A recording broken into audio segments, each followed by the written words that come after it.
News express at 6ಗೆ ಸ್ವಾಗತ. ನಾನು ಸುಷ್ಮಾ. ಮರಾಠ ಅಭಿವೃದ್ಧಿ ನಿಗಮದ ವಿರುದ್ಧ ಸಿಡಿದೆದ್ದ ಕನ್ನಡ ಹೋರಾಟಗಾರರು ಡಿಸೆಂಬರ್ 5ರಂದು ಕರ್ನಾಟಕ ಬಂದ್ ಮಾಡುವುದಾಗಿ ಪಟ್ಟು ಹಿಡಿದಿದ್ದು ಯಾಕೆ ವಾಟಾಳ್? ಅಕ್ರಮ ಆಸ್ತಿ ಗಳಿಕೆ ಕೇಸ್ನಲ್ಲಿ ಫಿಟ್ ಆಗ್ತಾರಾ ಕನಕಪುರದ ಬಂಡೆ? ನಿವಾರ್ ಚಂಡಮಾರುತದಿಂದ ರಾಜ್ಯಕ್ಕೂ ಕಾದಿದೆ ಗಂಡಾಂತರ. ಇದೆಲ್ಲವನ್ನು ನೋಡೋಣ. ಮರಾಠ ನಿಗಮದ ವಿರುದ್ಧ ಕನ್ನಡ ಸಂಘಟನೆಗಳಿಂದ ರಣಕಹಳೆ. ಡಿಸೆಂಬರ್ 5ರಂದು ಕರ್ನಾಟಕ ಬಂದ್ ಆಗೋದು ಫಿಕ್ಸ್. ಸರ್ಕಾರ ಎಷ್ಟೇ ಹರಸಾಹಸ ಪಟ್ಟರೂ ಬಂದ್ ಮಾಡೇ ಮಾಡ್ತೀವಿ ಅಂತ ಪಟ್ಟು ಹಿಡಿದಿದ್ದು ಹೇಗೆ ವಾಟಾಳ್? ಇದೆಲ್ಲವನ್ನು ನೋಡೋಣ ಕರ್ನಾಟಕ ಬಂದ್ ನ್ಯೂಸ್ ಎಕ್ಸ್‌ಪ್ರೆಸ್‌ನಲ್ಲಿ.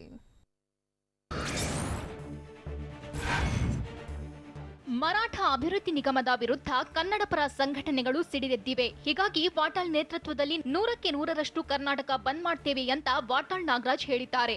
ಇಂದು ಹಲವು ಕನ್ನಡಪರ ಸಂಘಟನೆಗಳ ಮುಖಂಡರ ಜೊತೆ ನಡೆಸಿದ ಮಾತುಕತೆ ಬಳಿಕ ಮಾತನಾಡಿದ ವಾಟಾಳ್, ಬಂದ್ ವಿಫಲಗೊಳಿಸಲು ಸರ್ಕಾರ ಹರಸಾಹಸ ಪಟ್ಟಿದೆ. ಡಿಸೆಂಬರ್ 5ರಂದು ಬೆಳಗ್ಗೆ 6 ಗಂಟೆಯಿಂದ ಸಂಜೆ 6ರವರೆಗೆ ಬಂದ್ ಮಾಡುವುದಾಗಿ ಹೇಳಿದ್ರು. ಯಾರನ್ನ ಕೇಳಿ ಮರಾಠ ಅಭಿವೃದ್ಧಿ ನಿಗಮವನ್ನ ಮಾಡಿದ್ದಾರೆ ಎಂದು ಸರ್ಕಾರಕ್ಕೆ ಪ್ರಶ್ನಿಸಿದ ಕನ್ನಡಪರ ಹೋರಾಟಗಾರ ವಾಟಾಳ್ ನಾಗರಾಜ್, ಕನ್ನಡಿಗರು ಉಳಿಯಬೇಕು, ಕರ್ನಾಟಕ ಉಳಿಯಬೇಕು. ಹೀಗಾಗಿ ಡಿಸೆಂಬರ್ 5ರಂದು ಕರ್ನಾಟಕ ಬಂದ್ ಮಾಡ್ತಿದ್ದೇವೆ. ರಾಜ್ಯ ಬಂದ್ಗೆ ಎಲ್ಲರೂ ಕೈ ಜೋಡಿಸಬೇಕೆಂದು ಮನವಿ ಮಾಡಿದ್ರು. ಬಂದ್ ಮಾಡುವ ವೇಳೆ ಜೈಲಿಗೆ ಹಾಕಿಸಿದ್ರು ನಾವು ಸಿದ್ಧರಾಗಿರುವುದಾಗಿ ವಾಟಾಳ್ ಸರ್ಕಾರಕ್ಕೆ ಸವಾಲ್ ಎಸೆದಿದ್ದಾರೆ. ಚುನಾವಣೆಗಾಗಿ ಮರಾಠ ಅಭಿವೃದ್ಧಿ ನಿಗಮ ಮಾಡಿದ್ದಾರೆ ಅಂತ ಸರ್ಕಾರದ ವಿರುದ್ಧ ವಾಟಾಳ್ ನಾಗರಾಜ್ ಕಿಡಿಕಾರಿದ್ದಾರೆ. ಬೆಂಗಳೂರಿನಲ್ಲಿ ಮಾತನಾಡಿದ ವಾಟಾಳ್ ನಾಗರಾಜ್, ಜಾತಿಗೊಂದು ನಿಗಮ ಮಾಡುತ್ತಾ ಹೋದ್ರೆ 100-200 ನಿಗಮ ಮಾಡಬೇಕಾಗ್ತದೆ ಅಂತ ಹೇಳಿದ್ರು. ಕನ್ನಡ ಒಕ್ಕೂಟದಲ್ಲಿ ಯಾವುದೇ ಭಿನ್ನಾಭಿಪ್ರಾಯ ಇಲ್ಲ. ಒಗ್ಗಟ್ಟಿನಲ್ಲಿ ನಾವು ಕರ್ನಾಟಕ ಬಂದ್ನಲ್ಲಿ ಪಾಲ್ಗೊಳ್ಳಲಿದ್ದೇವೆ ಎಂದ ವಾಟಾಳ್, ಬಳ್ಳಾರಿ ಜಿಲ್ಲೆ ಇಬ್ಬಾಗ ಮಾಡುವುದಕ್ಕೆ ನಮ್ಮ ಒಪ್ಪಿಗೆ ಇಲ್ಲ ಹೇಳಿದ್ರು.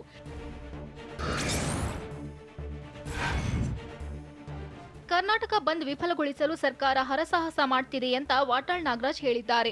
ಬಂದ್ ವಿಫಲಗೊಳಿಸಲು ಎಷ್ಟೇ ಹರಸಾಹಸ ಪಟ್ಟರೂ ನಾವು ಅಖಂಡ ಕರ್ನಾಟಕವನ್ನ ಬಂದ್ ಮಾಡ್ತೀವಿ. ಬಂದ್ಗೆ ಬೀದರ್ನಿಂದ ಚಾಮರಾಜನಗರ, ಮಂಗಳೂರಿನಿಂದ ಕೋಲಾರದವರೆಗೆ ಬಳ್ಳಾರಿಯಲ್ಲೂ ಉತ್ತಮ ರೆಸ್ಪಾನ್ಸ್ ಸಿಕ್ಕಿದೆ.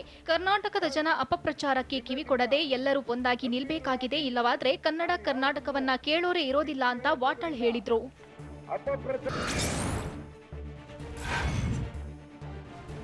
ಡಿಸೆಂಬರ್ 5ರಂದು ಕರ್ನಾಟಕ ಬಂದಾಗೋದು ಶತಸಿದ್ಧ ಎಂದ ವಾಟಾಳ್ ನಾಗರಾಜ್, ಮರಾಠ ಅಭಿವೃದ್ಧಿ ನಿಗಮವನ್ನ ವಾಪಸ್ ಪಡೆಯಲು ಸರ್ಕಾರಕ್ಕೆ ನವೆಂಬರ್ 30ರವರೆಗೆ ಗಡುವು ನೀಡಿದ್ದಾರೆ. ನಿಗಮವನ್ನ ವಾಪಸ್ ಪಡೆಯಲಿಲ್ಲ ಅಂದ್ರೆ ಬಂದ್ ಮಾಡೇ ಮಾಡ್ತೀವಿ. ಬಸವ ಕಲ್ಯಾಣದಲ್ಲಿ ಚುನಾವಣೆಗಾಗಿ ಸರ್ಕಾರ ಗಿಮಿಕ್ ಮಾಡ್ತಿದೆ ಅಂತ ವಾಟಾಳ್ ಕಿಡಿಕಾರಿದ್ರು. ಡಿಸೆಂಬರ್ 5ರಂದು ಬೆಂಗಳೂರು ಸ್ತಬ್ಧವಾಗುತ್ತೆ, ಏನೇ ಅನಾಹುತ ಆದ್ರೂ ನಾವು ಜವಾಬ್ದಾರರಲ್ಲ ಅಂತ ವಾರ್ನ್ ಮಾಡಿದ್ರು.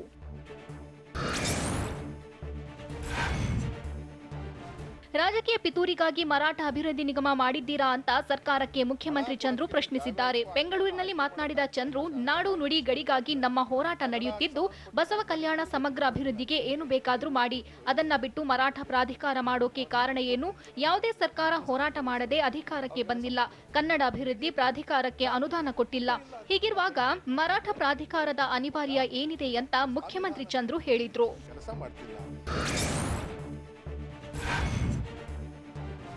ನಮ್ಮ ಹೋರಾಟ ಜಾತಿ ಹೋರಾಟ ಎಂದು ಬಿಂಬಿಸುತ್ತಿದ್ದಾರೆ ಅಂತ ಆರೋಪಿಸಿದ ಕನ್ನಡ ಪರ ಹೋರಾಟಗಾರ ಸಾರಾ ಗೋವಿಂದು, ನಾವು ಬೆಳಗಾವಿ ಮರಾಠಿಗರನ್ನ ಮಾತ್ರ ವಿರೋಧಿಸುತ್ತಿದ್ದೇವೆ ಅಂತ ಹೇಳಿದ್ರು. ಹಿಂದುಳಿದ ವರ್ಗಗಳಿಗೆ ನಿಗಮ ಮಾಡಿದ್ರೆ ವಿರೋಧವಿಲ್ಲ, ಮರಾಠ ನಿಗಮಕ್ಕೆ ಮರಾಠಿಗರೇ ಒಪ್ಪುತ್ತಿಲ್ಲ, ತಮ್ಮನ್ನ ಪ್ರತ್ಯೇಕ ಮಾಡ್ತಿದ್ದಾರೆ ಎಂದು ವಿರೋಧಿಸುತ್ತಿದ್ದಾರೆ. ಬಂದ್ ವಿಫಲಗೊಳಿಸಲು ಯಾರ್ಯಾರನ್ನ ಎತ್ತಿಕಟ್ತಿದ್ದಾರೆ ಅಂತ ಸಾರಾ ಗೋವಿಂದು ಹೇಳಿದ್ರು. ಕನ್ನಡ ಒಕ್ಕೂಟಗಳು ಕರೆ ನೀಡಿರೋ ಕರ್ನಾಟಕ ಬಂದ್ಗೆ ವಕೀಲರ ಸಂಘವು ಬೆಂಬಲ ಸೂಚಿಸಿದೆ. ಈ ಬಗ್ಗೆ ಮಾತನಾಡಿರುವ ವಕೀಲರ ಸಂಘದ ಅಧ್ಯಕ್ಷ ರಂಗನಾಥ್, ಬಂದ್ಗೆ ವಿರೋಧ ವ್ಯಕ್ತಪಡಿಸುವವರು ಸಹ ಬಂದ್ಗೆ ಬೆಂಬಲ ಸೂಚಿಸಿ ಭಾಗಿಯಾಗಬೇಕಿದೆ. ನಾರಾಯಣಗೌಡ, ಪ್ರವೀಣ್ ಕುಮಾರ್ ಶೆಟ್ಟಿ ಬಂದ್ಗೆ ಕೈ ಜೋಡಿಸಬೇಕು ಅಂತ ರಂಗನಾಥ್ ಮನವಿ ಮಾಡಿದ್ರು. ಡಿಸೆಂಬರ್ 5ರಂದು ಕರ್ನಾಟಕ ಬಂದ್ಗೆ ಕನ್ನಡ ಒಕ್ಕೂಟಗಳು ಮುಂದಾಗಿದ್ದು, ನಾಳೆ ಬೆಳಗ್ಗೆ 11 ಗಂಟೆಗೆ ಅತ್ತಿಬೆಲೆಯಲ್ಲಿ ಭಾರಿ ಹೋರಾಟ ನಡೆಸಲು ಮುಂದಾಗಿವೆ. ಬಂದ್ ಬಗ್ಗೆ ಕನ್ನಡ ಒಕ್ಕೂಟಗಳ ಸುದ್ದಿಗೋಷ್ಠಿಯಲ್ಲಿ ಹೇಳಿದ್ದು, ನವೆಂಬರ್ 28ಕ್ಕೆ ಕೆಆರ್ಪುರಂನಲ್ಲಿ, ನವೆಂಬರ್ 30ಕ್ಕೆ ಮೈಸೂರು ಬ್ಯಾಂಕ್ ಸರ್ಕಲ್ನಲ್ಲಿ ಹಾಗೂ ಡಿಸೆಂಬರ್ 1ಕ್ಕೆ ವಿಜಯಪುರ ಡಿಸಿ ಕಚೇರಿ ಎದುರು ಧರಣಿ ನಡೆಸೋದಾಗಿ ಎಚ್ಚರಿಕೆ ನೀಡಿದ್ರು.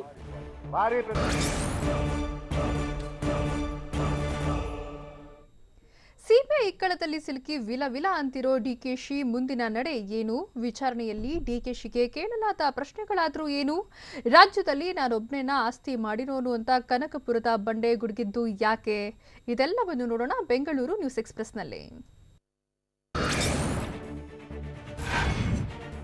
ಅಕ್ರಮ ಆಸ್ತಿ ಗಳಿಕೆ ಕೇಸ್ಗೆ ಸಂಬಂಧಿಸಿದಂತೆ ಸಿಬಿಐನಿಂದ ಕನಕಪುರದ ಬಂಡೆ ಡಿಕೆಶಿಗೆ ಡ್ರಿಲ್ ನಡೆದಿದೆ. ಕಳೆದ ಬಾರಿ ದಾಳಿ ನಡೆಸಿದ ಬಳಿಕ ಸೂಕ್ತ ದಾಖಲಾತಿಯೊಂದಿಗೆ ವಿಚಾರಣೆಗೆ ಹಾಜರಾಗಲು ಸಿಬಿಐ ಸೂಚಿಸಿತ್ತು. ಗಂಗಾನಗರದಲ್ಲಿರುವ ಸಿಬಿಐ ಕಚೇರಿಗೆ ಡಿಕೆ ಶಿವಕುಮಾರ್ ವಿಚಾರಣೆಗೆ ಹಾಜರಾಗಿದ್ದಾರೆ. 2013ರಲ್ಲಿ ಚುನಾವಣೆಗೆ ನಿಲ್ಲುವಾಗ ಸಲ್ಲಿಸಿದ್ದ ಆಸ್ತಿ ಪ್ರಮಾಣ ಪತ್ರ ಹಾಗೂ 2018ರಲ್ಲಿ ನಡೆದ ಚುನಾವಣೆಯಲ್ಲಿ ಸಲ್ಲಿಸಿದ್ದ ಆಸ್ತಿ ಪತ್ರಕ್ಕೂ ಅಜಗಜಾಂತರ ವ್ಯತ್ಯಾಸವಿದ್ದು, ಈ ಬಗ್ಗೆ ಸಿಬಿಐ ನೋಟಿಸ್ ನೀಡಿತ್ತು. ಕೆಪಿಸಿಸಿ ಅಧ್ಯಕ್ಷ ಡಿಕೆ ಶಿವಕುಮಾರ್ ಸಿಬಿಐ ತನಿಖೆ ವಿಚಾರಕ್ಕೆ ಪ್ರತಿಕ್ರಿಯಿಸಿರೋ ವಿಪಕ್ಷ ನಾಯಕ ಸಿದ್ದರಾಮಯ್ಯ, ಕಾನೂನಿಗೆ ಎಲ್ಲರೂ ಗೌರವ ಕೊಡಬೇಕು, ಹೀಗಾಗಿ ಡಿಕೆ ಶಿವಕುಮಾರ್ ತನಿಖೆಗೆ ಹಾಜರಾಗಿದ್ದಾರೆ. ಸಿಬಿಐ ವಿಚಾರಣೆಯನ್ನ ಎದುರಿಸುವಲ್ಲಿ ಮತ್ತು ನಿರ್ವಹಿಸುವಲ್ಲಿ ಶಿವಕುಮಾರ್ ಸಮರ್ಥರಿದ್ದಾರೆ ಅಂತ ಸಿದ್ದರಾಮಯ್ಯ ಹೇಳಿದ್ರು. ರಾಜ್ಯ ರಾಜಕೀಯದಲ್ಲಿ ರಾಜಕೀಯ ದ್ವೇಷ ಉಕ್ಕಿ ಹರಿಯುತ್ತಿದೆ ಅಂತ ಕೆಪಿಸಿಸಿ ಅಧ್ಯಕ್ಷ ಡಿಕೆ ಶಿವಕುಮಾರ್ ಹೇಳಿದ್ದಾರೆ. ಸಿಬಿಐ ವಿಚಾರಣೆ ಬಗ್ಗೆ ಮಾತನಾಡಿದ ಡಿಕೆಶಿ, ನಾನೊಬ್ಬನೇ ಆಸ್ತಿ ಮಾಡಿರೋನು, ಯಾವ್ದಾದ್ರೂ ಲಂಚ ಹೊಡೆದಿದ್ದೀನಾ? ಸಿದ್ದರಾಮಯ್ಯ ಸರ್ಕಾರದಲ್ಲೂ ನಾನೇನು ಮಿಸ್ಯೂಸ್ ಮಾಡ್ಕೊಂಡಿದ್ದೀನಾ? ಯಡಿಯೂರಪ್ಪ ಸರ್ಕಾರವಿದೆ, ಅವರೇ ತನಿಖೆ ಮಾಡಿಸಬಹುದಿತ್ತು, ಅವರೇಕೆ ಸಿಬಿಐ ತನಿಖೆಗೆ ಕೊಟ್ರು ಎಂದು ಡಿಕೆಶಿ ಪ್ರಶ್ನಿಸಿದ್ದಾರೆ. ಪ್ರಧಾನಿ ನರೇಂದ್ರ ಮೋದಿ, ಅಮಿತ್ ಶಾ, ಸಿಎಂ ಬಿಎಸ್ ಯಡಿಯೂರಪ್ಪ ಹಾಗೂ ಕಾರ್ಯಕರ್ತರ ಶ್ರಮ ತ್ಯಾಗದಿಂದ ಬಿಜೆಪಿ ಗಟ್ಟಿಯಾಗಿದೆ. ಇದನ್ನ ಯಾರು ಮರೆಯಬಾರದು ಅಂತ ಶಾಸಕ ರೇಣುಕಾಚಾರ್ಯ ಹೇಳಿದ್ದಾರೆ. ಈ ಮೂಲಕ 17 ಜನರನ್ನ ಬಿಜೆಪಿಗೆ ಸೆಳೆಯಲು ಮುಂದಾಳತ್ವ ವಹಿಸಿದ್ದ ಸಿಪಿ ಯೋಗೇಶ್ವರ್ಗೆ ರೇಣುಕಾಚಾರ್ಯ ಟಾಂಗ್ ಕೊಟ್ಟಿದ್ದಾರೆ. ಕೆಲವರು ತನ್ನಿಂದಲೇ ಸರ್ಕಾರ ಬಂತೆಂದು ಅಂದುಕೊಂಡಿದ್ದಾರೆ, ಅವರಿಗೆ ಈ ಮಾತನ್ನ ಹೇಳ್ತಿದ್ದೇನೆ ಅಂತ ಸಚಿವ ರಮೇಶ್ ಜಾರಕಿಹೊಳಿ ಮತ್ತು ಯೋಗೇಶ್ವರ್ಗೆ ರೇಣುಕಾಚಾರ್ಯ ಪರೋಕ್ಷವಾಗಿ ಟಾಂಗ್ ಕೊಟ್ಟಿದ್ದಾರೆ. ಕಳೆದ ಸಚಿವ ಸಂಪುಟ ಸಭೆಯಲ್ಲಿ ಮೀಸಲಾತಿ ಹೆಚ್ಚಳದ ಬಗ್ಗೆ ಚರ್ಚೆಯಾಗಿದೆ ಅಂತ ಬೆಂಗಳೂರಿನಲ್ಲಿ ಸಚಿವ ಶ್ರೀರಾಮುಲು ಹೇಳಿದ್ದಾರೆ. ಸಚಿವ ರಮೇಶ್ ಜಾರಕಿಹೊಳಿ ಭೇಟಿ ನಂತರ ಮಾತನಾಡಿದ ಶ್ರೀರಾಮುಲು, ನಾಗಮೋಹನ್ ದಾಸ್ ಕೊಟ್ಟ ವರದಿ ಪರಿಶೀಲಿಸಲು ಉಪಸಚಿವ ಸಂಪುಟ ಸಮಿತಿ ರಚಿಸಲಾಗಿದೆ. ಆ ಸಮಿತಿಯಲ್ಲಿ ಯಾರೆಲ್ಲ ಸದಸ್ಯರು ಇರಬೇಕು ಎಂಬುದರ ಬಗ್ಗೆ ಸಿಎಂ ಇನ್ನೆರಡು ದಿನಗಳಲ್ಲಿ ನಿರ್ಧಾರ ಮಾಡ್ತಾರೆ. ಶೀಘ್ರದಲ್ಲೇ ಕಮಿಟಿ ವರದಿ ಪರಿಶೀಲಿಸಿ ಮುಂದಿನ ಸಂಪುಟ ಸಭೆಗೆ ವರದಿ ಕೊಡಲಿದೆ ಅಂತ ಶ್ರೀರಾಮುಲು ಹೇಳಿದ್ರು. ಸಚಿವ ರಮೇಶ್ ಜಾರಕಿಹೊಳಿ ಸದ್ಯ ಸರ್ಕಾರದ ಸೆಂಟರ್ ಆಫ್ ಅಟ್ರಾಕ್ಷನ್ ಆಗಿದ್ದಾರೆ. ಹೀಗಾಗಿ ಜಲಸಂಪನ್ಮೂಲ ಸಚಿವ ರಮೇಶ್ ಜಾರಕಿಹೊಳಿ ನಿವಾಸಕ್ಕೆ ಶಾಸಕರ ದಂಡೆ ಭೇಟಿ ನೀಡುತ್ತಿದೆ. ಬೆಂಗಳೂರಿನ ಸದಾಶಿವನಗರದಲ್ಲಿರುವ ರಮೇಶ್ ನಿವಾಸಕ್ಕೆ ಶಾಸಕರಾದ ಮಹೇಶ್ ಕುಮಟಳ್ಳಿ, ರಾಜುಗೌಡ ಭೇಟಿ ನೀಡಿ ಮಾತುಕತೆ ನಡೆಸಿದ್ದಾರೆ. ಸಂಪುಟ ವಿಸ್ತರಣೆಗೂ ಮುನ್ನ ಇವರ ಭೇಟಿ ಕುತೂಹಲ ಹೆಚ್ಚಿಸಿದೆ. ನಾನೇನು ಸ್ಟ್ರಾಂಗ್ ಅಲ್ಲ, ನೀವೇ ಟಿವಿಯವರೇ ನನ್ನನ್ನ ಸ್ಟ್ರಾಂಗ್ ಮಾಡ್ತಿದ್ದೀರಿ ಅಂತ ಸಚಿವ ರಮೇಶ್ ಜಾರಕಿಹೊಳಿ ಹೇಳಿದ್ದಾರೆ. ದೆಹಲಿಗೆ ತೆರಳುವುದಕ್ಕೂ ಮುನ್ನ ಮಾತನಾಡಿದ ಜಾರಕಿಹೊಳಿ, ನೀರಾವರಿ ಸಚಿವ ನಾನು, ನೀರಾವರಿ ಸಮಸ್ಯೆಗಳ ಬಗ್ಗೆ ಚರ್ಚಿಸಲು ಶಾಸಕರು ಬರ್ತಾರೆ ಅಷ್ಟೇ. ನಾನು ಡಿಸಿಎಂ ಸ್ಥಾನವನ್ನ ಯಾವತ್ತೂ ಕೇಳಿಲ್ಲ, ಮುಂದೆ ಕೇಳೋದು ಇಲ್ಲ. ನನಗೆ ಸಿಪಿ ಯೋಗೇಶ್ವರ್ ತುಂಬಾ ಪರಿಚಯ, ಅವನಿಗೆ ಸಚಿವ ಸ್ಥಾನ ಕೊಡಿಸಲು ಫೈಟ್ ಮಾಡೋದು ನನ್ನ ಧರ್ಮ ಅಂತ ಹೇಳಿದ್ರು. ಯಡಿಯೂರಪ್ಪ ಅಧಿಕಾರದಿಂದ ಹೋಗೋದು ಗ್ಯಾರಂಟಿಯಾಗಿರಬೇಕು, ಹೀಗಾಗಿ ತರಾತುರಿಯಲ್ಲಿ ನಿಗಮ ಮಂಡಳಿ ಮಾಡಿದ್ದಾರೆ ಅಂತ ವಿಪಕ್ಷ ನಾಯಕ ಸಿದ್ದರಾಮಯ್ಯ ಹೇಳಿದ್ದಾರೆ. ರಾಜ್ಯ ಬಿಜೆಪಿ ಸರ್ಕಾರ ಆರ್ಥಿಕವಾಗಿ ದಿವಾಳಿಯಾಗಿದೆ. ಇಂಥ ಸಂದರ್ಭದಲ್ಲಿ ನಿಗಮ ಮಂಡಳಿ ಮಾಡಿದ್ದು ರಾಜ್ಯದ ಜನತೆಗೆ ಮಾಡಿರುವ ದ್ರೋಹ ಅಂತ ಸಿದ್ದರಾಮಯ್ಯ ಕಿಡಿಕಾರಿದ್ರು. ವಿವಿಧ ಬೇಡಿಕೆ ಈಡೇರಿಕೆಗೆ ಆಗ್ರಹಿಸಿ ಓಲಾ, ಊಬರ್, ಆಟೋ ಟ್ಯಾಕ್ಸಿ ಚಾಲಕರು ನಾಳೆ ಧರಣಿ ನಡೆಸುತ್ತಿದ್ದಾರೆ. ಹೀಗಾಗಿ ನಾಳೆ ಆಟೋ ಮತ್ತು ಟ್ಯಾಕ್ಸಿಗಳು ರಸ್ತೆಗಿಳಿಯಲ್ಲ. ಸಾಲ ಮರುಪಾವತಿ ಅವಧಿ ವಿಸ್ತರಣೆ, ಸಾಲ ಮನ್ನಾ, ಅಸಂಘಟಿತ ಚಾಲಕರಿಗೆ ಅಭಿವೃದ್ಧಿ ನಿಗಮ ಜಾರಿ, ಆಟೋ ಮಾರಾಟ ತೆರಿಗೆ 17% 5ಕ್ಕೆ ಇಳಿಕೆ ಮಾಡಬೇಕು, ಹಳೆ ವಾಹನಗಳಿಗೂ ಎಫ್ಸಿ ಪ್ರಯಾಣ ದರ ಹೆಚ್ಚಿಸಬೇಕೆಂದು ವಿವಿಧ ಬೇಡಿಕೆಗಳ ಈಡೇರಿಕೆಗೆ ಚಾಲಕರು ಆಗ್ರಹಿಸಿದ್ದು, ನಾಳಿನ ಪ್ರತಿಭಟನೆಗೆ ಸುಮಾರು 20 ಸಂಘಟನೆಗಳು ಬೆಂಬಲ ಸೂಚಿಸಿವೆ.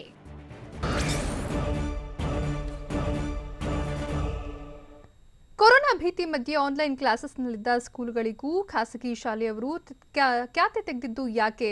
ಫೀಸ್ ಕಟ್ಟದೇ ಇದ್ರೆ ಕ್ಲಾಸಸ್ ಮಿಸ್ ಮಾಡ್ಕೊಳ್ತಾರಾ ಮಕ್ಕಳು? ಫೀಸ್ ಸಮರಕ್ಕಿಳಿದಿರೋ ಶಾಲೆಗಳ ವಿರುದ್ಧ ಮಾಜಿ ಸಿಎಂ ಸಿದ್ದರಾಮಯ್ಯ ಗುಡುಗಿದ್ದು ಯಾಕೆ? ಇದೆಲ್ಲವನ್ನು ನೋಡೋಣ ಸ್ಕೂಲ್ ಓಪನ್ಗೆ ರೆಡಿ ನ್ಯೂಸ್ ಎಕ್ಸ್‌ಪ್ರೆಸ್ನಲ್ಲಿ. ರಾಜ್ಯ ಸರ್ಕಾರದ ವಿರುದ್ಧ ಖಾಸಗಿ ಶಾಲೆಗಳು ತಿರುಗಿ ಬಿದ್ದಿವೆ. ಕೊರೋನಾ ಸೋಂಕಿನ ಭೀತಿಯಿಂದಾಗಿ ಸರ್ಕಾರ ಶಾಲೆಗಳನ್ನು ಆರಂಭಿಸಲು ಹಿಂದೇಟು ಹಾಕ್ತಿದೆ. ಹೀಗಾಗಿ ಸರ್ಕಾರದ ವಿರುದ್ಧ ಖಾಸಗಿ ಶಾಲೆಗಳು ಸಮರ ಸಾರಿದ್ದು ಪೋಷಕರಿಗೆ ಬರೆ ಎಳೆಯುವಂತಾಗಿದೆ. ಆನ್ಲೈನ್ ಕ್ಲಾಸ್ ಹೆಸರಲ್ಲಿ ಪೋಷಕರಿಗೆ ಖಾಸಗಿ ಶಾಲೆಯ ಟಾರ್ಚರ್ ಹೆಚ್ಚಾಗಿದ್ದು, ಫೀಸ್ ಕಟ್ಟದ ಮಕ್ಕಳನ್ನ ಹೊರಹಾಕಲು ತಯಾರಿ ನಡೆಸಿವೆ. ಹೀಗಾಗಿಯೇ ಪ್ರೈವೇಟ್ ಶಾಲೆಗಳು ಪೋಷಕರಿಗೆ ಡೆಡ್ಲೈನ್ ಕೊಟ್ಟಿವೆ ಅಂತ ಹೇಳಲಾಗ್ತಿದೆ. ರಾಜ್ಯ ಸರ್ಕಾರದ ವಿರುದ್ಧ ಖಾಸಗಿ ಶಾಲೆಗಳ ಫೀಸ್ ಸಮರ ಹೆಚ್ಚಾಗಿದ್ದು, ಫೀಸ್ ಕಟ್ಟದ ವಿದ್ಯಾರ್ಥಿಗಳಿಗೆ ಆನ್ಲೈನ್ ಕ್ಲಾಸ್ ಸಿಗಲ್ಲ ಎಂಬ ಭೀತಿ ಶುರುವಾಗಿದೆ. ಯಾಕಂದ್ರೆ ಫೀಸ್ ಕಟ್ಟದ ವಿದ್ಯಾರ್ಥಿಗಳಿಗೆ ಆನ್ಲೈನ್ ಕ್ಲಾಸ್ ಸ್ಥಗಿತಕ್ಕೆ ಖಾಸಗಿ ಶಾಲೆಗಳು ಮುಂದಾಗಿವೆ. ಶುಲ್ಕ ಕಟ್ಟದ ವಿದ್ಯಾರ್ಥಿಗಳ ಐಡಿ ಬ್ಲಾಕ್ ಮಾಡಲು ನಿರ್ಧಾರ ಮಾಡಿವೆ. ಇದು ವಿದ್ಯಾರ್ಥಿಗಳ ಭವಿಷ್ಯಕ್ಕೆ ಗುತ್ತು ತಂದ್ರೆ ಪೋಷಕರ ಜೇಬಿಗೆ ಕತ್ತರಿ ಹಾಕಿದಂತಾಗಿದೆ. ಆನ್ಲೈನ್ ಕ್ಲಾಸ್ಗೆ ಹಾಜರಾಗ್ತಿರೋ ವಿದ್ಯಾರ್ಥಿಗಳಿಗೆ ಖಾಸಗಿ ಶಾಲೆಗಳು ಶಾಕ್ ಮೇಲೆ ಶಾಕ್ ಕೊಡ್ತಿವೆ. ಬಾಕಿ ಶುಲ್ಕ ಹಾಗೂ ಈ ಬಾರಿ ಕನಿಷ್ಠ ಶುಲ್ಕ ವಿದ್ಯಾರ್ಥಿಗಳಿಗೆ ಶಾಕ್ ನೀಡಿದೆ. ಕನಿಷ್ಠ ಶುಲ್ಕ ಕಟ್ಟದ ವಿದ್ಯಾರ್ಥಿಗಳ ಆನ್ಲೈನ್ ಕ್ಲಾಸ್ ಸ್ಥಗಿತಕ್ಕೆ ಪ್ಲಾನ್ ಮಾಡಿವೆ. ಇನ್ನು ಆನ್ಲೈನ್ ಕ್ಲಾಸ್ ಸ್ಥಗಿತಕ್ಕೆ ಖಾಸಗಿ ಶಾಲೆಗಳ ಒಕ್ಕೂಟ ಸಹ ಸಮ್ಮತಿ ಸೂಚಿಸಿದೆ ಎನ್ನಲಾಗಿದೆ. ಫೀಸ್ ಕಟ್ಟದ ಮಕ್ಕಳ ಪೋಷಕರಿಗೆ ಖಾಸಗಿ ಶಾಲೆಯವರು ಡೆಡ್ಲೈನ್ ನೀಡಿವೆ. ಶುಲ್ಕ ಪಾವತಿಸುವಂತೆ ಪೋಷಕರಿಗೆ ಗಡುವು ನೀಡಿದೆ. ಈ ತಿಂಗಳ 30ರವರೆಗೂ ಶುಲ್ಕ ಪಾವತಿಗೆ ಪೋಷಕರಿಗೆ ಗಡುವು ನೀಡಿವೆ. ಕನಿಷ್ಠ ಶುಲ್ಕ ಕಟ್ಟುವಂತೆ ವಿದ್ಯಾರ್ಥಿಗಳಿಗೆ ಹೇಳಿವೆ. ಶುಲ್ಕ ಕಟ್ಟಿದ ವಿದ್ಯಾರ್ಥಿಗಳಿಗೆ ಮಾತ್ರ ಆನ್ಲೈನ್ ಶಿಕ್ಷಣ ಸಿಗುತ್ತೆ. ಈ ಬಗ್ಗೆ ಖಾಸಗಿ ಶಾಲೆಗಳ ಒಕ್ಕೂಟದಿಂದ ತೀರ್ಮಾನ ತೆಗೆದುಕೊಂಡಿದ್ದು ಪೋಷಕರಲ್ಲಿ ಆತಂಕ ಹೆಚ್ಚಿಸಿದೆ. ಈ ಬಾರಿ ಆನ್ಲೈನ್ ಕ್ಲಾಸ್ಗೆ ಫೀಸ್ ಕಟ್ಟದೆ ಕ್ಲಾಸ್ಗೆ ಹಾಜರಾಗದ ಮಕ್ಕಳನ್ನ ಮುಂದಿನ ಕ್ಲಾಸ್ಗೆ ಪಾಸ್ ಮಾಡಲು ಆಗಲ್ಲ ಅಂತ ಖಾಸಗಿ ಶಾಲೆಗಳು ಹೇಳ್ತಿವೆ. ಅಸಲಿಗೆ ಖಾಸಗಿ ಶಾಲೆಗಳು ಈ ರೀತಿಯ ನಿರ್ಧಾರ ಕೈಗೊಳ್ಳುವಂತಿಲ್ಲ. ಹೀಗಾಗಿ ಇಂತಹ ಯಾವುದೇ ನಿರ್ಧಾರ ತೆಗೆದುಕೊಳ್ಳದಂತೆ ಖಾಸಗಿ ಶಾಲೆಗಳಿಗೆ ಶಿಕ್ಷಣ ಸಚಿವ ಸುರೇಶ್ ಕುಮಾರ್ ವಾರ್ನ್ ಮಾಡಿದ್ದಾರೆ. ಮಾತ್ರವಲ್ಲ, ಇದರ ಬಗ್ಗೆ ನಾವು ಚರ್ಚಿಸಿ ಮುಂದಿನ ನಿರ್ಧಾರ ತೆಗೆದುಕೊಳ್ಳುತ್ತೇವೆ ಎಂದಿದ್ದಾರೆ. ನೇರವಾಗಿ ಪಾಸ್ ಮಾಡೋದಾದ್ರೆ ಆನ್ಲೈನ್ ಕ್ಲಾಸ್ ಬೇಕಾ? ಆನ್ಲೈನ್ ಕ್ಲಾಸ್ಗೆ ಫೀಸ್ ಕಟ್ಟೋದು ಬೇಡ ಅಂತ ಪೋಷಕರು ಹೇಳ್ತಿದ್ದಾರೆ. 1ರಿಂದ 8ನೇ ತರಗತಿವರೆಗೆ ಶಾಲೆ ಓಪನ್ ಆಗೋದು ಅನುಮಾನ. ಹೀಗಾಗಿ ಆನ್ಲೈನ್ ಕ್ಲಾಸ್ ಬೇಡ, ಫೀಸ್ ಕಟ್ಟೋದು ಬೇಡ ಅಂತಿದ್ದಾರೆ. ಮಕ್ಕಳಿಗೆ ಚಂದನ ಟಿವಿ ಪಾಠ ಇದೆ, ಹೇಗಿದ್ರೂ ಪಾಸ್ ಮಾಡ್ತಾರೆ. ಆರ್ಥಿಕ ಸಂಕಷ್ಟದ ಸಮಯದಲ್ಲಿ ಸ್ಕೂಲ್ ಫೀಸ್ ಕಟ್ಟೋದು ಯಾಕೆ? ನೇರವಾಗಿ ಮುಂದಿನ ಶೈಕ್ಷಣಿಕ ವರ್ಷಕ್ಕೆ ಸೇರ್ಪಡೆ ಮಾಡೋಣ ಅಂತಿರೋ ಪೋಷಕರು ಈ ವರ್ಷದ ಸ್ಕೂಲ್ ಫೀಸ್ ಕಟ್ಟಲು ಹಿಂದೇಟು ಹಾಕ್ತಿದ್ದಾರೆ.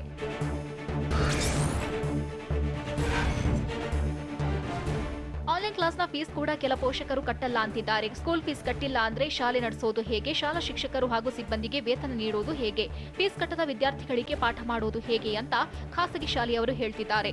ಸ್ಕೂಲ್ ಫೀಸ್ ಕಟ್ಟದ ವಿದ್ಯಾರ್ಥಿಗಳಿಗೆ ಪಾಠ ಮಾಡಲು ಸಾಧ್ಯವಿಲ್ಲ ಎಂತಲೇ ಫೀಸ್ ಕಟ್ಟಲು ನವೆಂಬರ್ 30ರವರೆಗೆ ಖಾಸಗಿ ಶಾಲೆಗಳ ಒಕ್ಕೂಟ ಡೆಡ್ಲೈನ್ ಕೊಟ್ಟಿದೆ.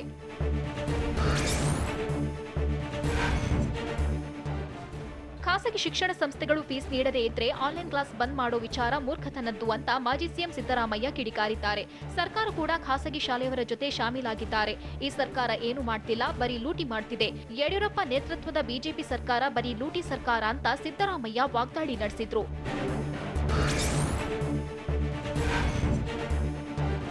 ಖಾಸಗಿ ಶಾಲೆಗಳಿಂದ ಆನ್ಲೈನ್ ಶಿಕ್ಷಣಕ್ಕೆ ಫೀಸ್ ಕಟ್ಟುವ ವಿಚಾರಕ್ಕೆ ಸಂಬಂಧಿಸಿದಂತೆ ಪ್ರತಿಕ್ರಿಯಿಸಿರೋ ಎಂಎಲ್ಸಿ ವಿಶ್ವನಾಥ್, ಶುಲ್ಕ ವಸೂಲಿ ಮಾಡುವವರ ವಿರುದ್ಧ ಕ್ರಮ ಕೈಗೊಳ್ಳಬೇಕು ಅಂತ ಹೇಳಿದ್ರು. ಮೈಸೂರು ಜಿಲ್ಲೆಯ ನಂಜನಗೂಡು ತಾಲೂಕಿನ ಸುತ್ತೂರಿನಲ್ಲಿ ಮಾತನಾಡಿದ ವಿಶ್ವನಾಥ್, ಇದು ಕೇವಲ ಕಠಿಣ ನಿರ್ಧಾರವಲ್ಲ, ಕಾರ್ಯರೂಪಕ್ಕೆ ತರಬೇಕಿದೆ ಅಷ್ಟೇ. ನಮಗೆಲ್ಲ 30% ವೇತನ ಕಡಿತಗೊಳಿಸಿದ್ದಾರೆ, ಆದರೆ ಸರ್ಕಾರಿ ನೌಕರರಿಗೆ ವೇತನ ಕಡಿತಗೊಳಿಸುತ್ತಿಲ್ಲವೇಕೆ ಅಂತ ವಿಶ್ವನಾಥ್ ಪ್ರಶ್ನಿಸಿದ್ರು.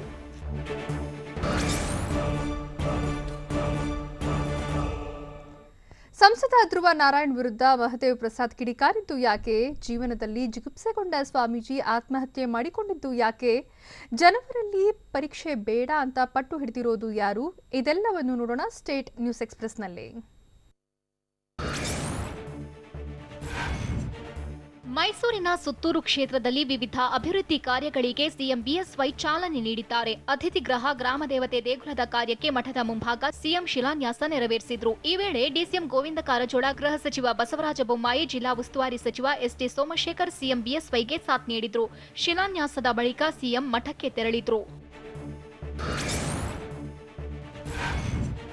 ಮಾಜಿ ಸಂಸದ ಧ್ರುವ ನಾರಾಯಣ್ ವಿರುದ್ಧ ಸಂಸದ ಶ್ರೀನಿವಾಸ್ ಪ್ರಸಾದ್ ಕಿಡಿಕಾರಿದ್ದಾರೆ. ಅವನು ನನ್ನ ಉಗುರಿಗೆ ಸಮನಲ್ಲ ಅಂತ ಕೋಪ ಹೊರಹಾಕಿದ್ದಾರೆ. ಅವನ ಹೇಳಿಕೆಗೆ ನಾನು ಪ್ರತಿಕ್ರಿಯೆ ನೀಡಲ್ಲ. 2 ಸಲ ಸಂಸದ ಆಗಿದ್ದವನು ಎಂತಹ ಹೇಳಿಕೆ ನೀಡಬೇಕು, ಆದ್ರೆ ಬಾಲಿಶ ಹೇಳಿಕೆಗಳಿಗೆ ರಿಯಾಕ್ಷನ್ ಕೊಡಲ್ಲ ಅಂತ ಧ್ರುವ ನಾರಾಯಣ್ ವಿರುದ್ಧ ಮೈಸೂರಿನಲ್ಲಿ ಶ್ರೀನಿವಾಸ್ ಪ್ರಸಾದ್ ಗರಂ ಆಗಿದ್ದಾರೆ. ಕೆಲ ದಿನಗಳ ಹಿಂದೆ ಕ್ಷೇತ್ರಕ್ಕೆ ಶ್ರೀನಿವಾಸ್ ಪ್ರಸಾದ್ ಕೊಡುಗೆ ಏನು ಅಂತ ಧ್ರುವ ನಾರಾಯಣ್ ಪ್ರಶ್ನಿಸಿದ್ರು. ಮಂಡ್ಯ ತಾಲೂಕಿನ ಮಲ್ಲಿಗೆರೆ ಗ್ರಾಮದ ಕೆಲ ಯುವಕರ ವಿರುದ್ಧ ಕೆರಗೋಡು ಪೊಲೀಸ್ ಠಾಣೆಯಲ್ಲಿ ಕೇಸ್ ದಾಖಲಾಗಿದೆ. ರಂಜು ಮತ್ತು ಅವನ ಸ್ನೇಹಿತರು 14 ಟನ್ ಭಾರದ ಕಬ್ಬನ್ನ ಎತ್ತುಗಳ ಮೂಲಕ 3 ಕಿಲೋಮೀಟರ್ ಎಳೆಸಿದ್ರು. ಹೀಗಾಗಿ ಮೂಕ ಪ್ರಾಣಿಗಳ ಮೇಲಿನ ಹಿಂಸೆ ತಡೆ ಕಾಯ್ದೆಯಡಿ ಕೇಸ್ ಹಾಕಲಾಗಿದೆ. ಭಾರಿ ಭಾರದ ಕಬ್ಬನ್ನ ಎತ್ತುಗಳ ಮೂಲಕ ಇಳಿಸಿದ್ದ ವಿಡಿಯೋ ವೈರಲ್ ಆಗಿ ಯುವಕರ ನಡೆಗೆ ವಿರೋಧ ವ್ಯಕ್ತವಾಗಿತ್ತು. ಚಿಕ್ಕಮಗಳೂರು ಜಿಲ್ಲೆ ಮೂಡಿಗೆರೆ ತಾಲೂಕಿನ ಗುತ್ತಿಹಳ್ಳಿ, ಮೂಲರಹಳ್ಳಿ, ದೇವರಮನೆ ಗ್ರಾಮಗಳ ಜನರು ರಸ್ತೆ ದುರಸ್ತಿಗೆ ಒತ್ತಾಯಿಸಿದ್ದಾರೆ. ಜನಪ್ರತಿನಿಧಿಗಳ ವಿರುದ್ಧ ಗರಂ ಆಗಿ ಗ್ರಾಮಗಳನ್ನ ಸಂಪರ್ಕಿಸುವ ರಸ್ತೆ ಹಾಳಾಗಿದೆ, ತಕ್ಷಣ ಅಭಿವೃದ್ಧಿಗೊಳಿಸಿ ಅಂತ ಗ್ರಾಮಸ್ಥರು ಕಿಡಿಕಾರಿದ್ದಾರೆ. ಹದಗೆಟ್ಟ ಡೆಡ್ಲಿ ರೋಡ್ ಅನ್ನ ತಾತ್ಕಾಲಿಕವಾಗಿ ಜನರೇ ಸರಿಪಡಿಸಿದ್ದು, ಸರ್ಕಾರ ಜನಪ್ರತಿನಿಧಿಗಳಿಗೆ ಹಿಡಿಶಾಪ ಹಾಕಿ ರಸ್ತೆ ದುರಸ್ತಿಗೊಳಿಸಿ ಅಂತ ಒತ್ತಾಯಿಸಿದ್ದಾರೆ.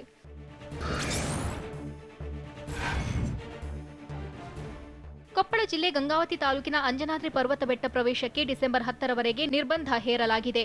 ಬೆಟ್ಟದಲ್ಲಿ ಚಿರತೆ ಹಾವಳಿ ಹೆಚ್ಚಾಗಿರುವುದರಿಂದ ಭಕ್ತರ ಮತ್ತು ಸಾರ್ವಜನಿಕರ ಎಂಟ್ರಿಗೆ ಬ್ರೇಕ್ ಹಾಕಲಾಗಿದೆ.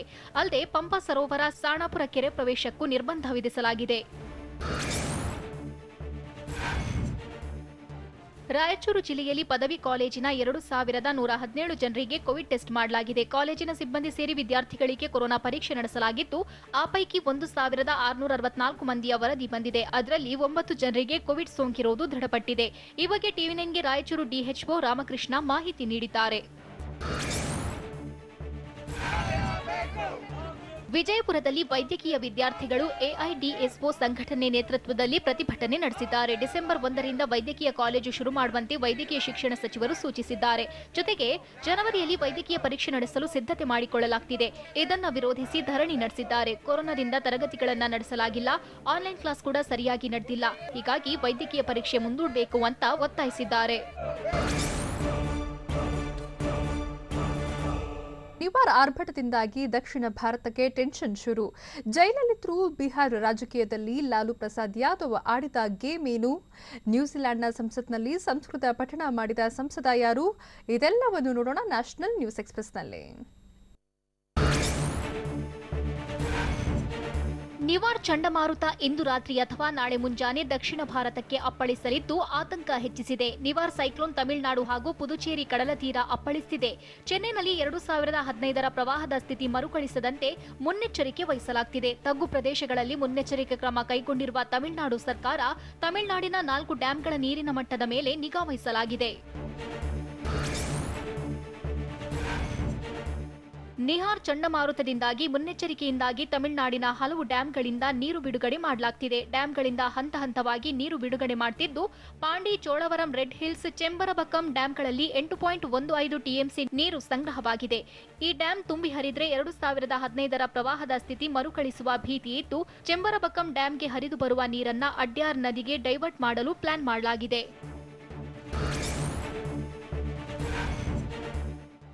ನಿವಾರ್ ಚಂಡಮಾರುತ ಎಂಟ್ರಿ ಕೊಡುವುದಕ್ಕೂ ಮುನ್ನವೇ ಅಬ್ಬರಿಸೋ ಸಿಗ್ನಲ್ ನೀಡಿದೆ. ಹೀಗಾಗಿ ತಮಿಳುನಾಡು, ಪುದುಚೇರಿ, ಆಂಧ್ರಪ್ರದೇಶಗಳಲ್ಲಿ ಭಾರಿ ಮಳೆಯಾಗುವ ಸಾಧ್ಯತೆ ಇದೆ. ಈಗಾಗಲೇ ತಮಿಳುನಾಡಿನ ಚೆನ್ನೈ ಹಾಗೂ ಪುದುಚೇರಿಯ ಹಲವೆಡೆಗಳಲ್ಲಿ ಮಳೆ ಸುರಿಯುತ್ತಿದ್ದು, ತಮಿಳುನಾಡಿನಲ್ಲಿ ರಜೆ ಘೋಷಣೆ ಮಾಡಲಾಗಿದೆ. ಜನರು ಮನೆಯಲ್ಲೇ ಇರಲು ಅನವಶ್ಯಕವಾಗಿ ಮನೆಯಿಂದ ಹೊರಬರದಂತೆ ಮನವಿ ಮಾಡಲಾಗಿದೆ. ಪುದುಚೇರಿಯಲ್ಲಿ ಸೆಕ್ಷನ್ 144 ಅಡಿ ನಿಷೇಧಾಜ್ಞೆ ಜಾರಿಗೊಳಿಸಲಾಗಿದ್ದು, ಮೀನುಗಾರರು ಸಮುದ್ರಕ್ಕೆ ಇಳಿಯದಂತೆ ಎಚ್ಚರಿಕೆ ನೀಡಲಾಗಿದೆ. ಮುನ್ನೆಚ್ಚರಿಕೆಯಿಂದಾಗಿ ತುರ್ತು ಕಾರ್ಯಾಚರಣೆಗೆ ರಕ್ಷಣಾ ತಂಡಗಳು ಸಜ್ಜಾಗಿವೆ.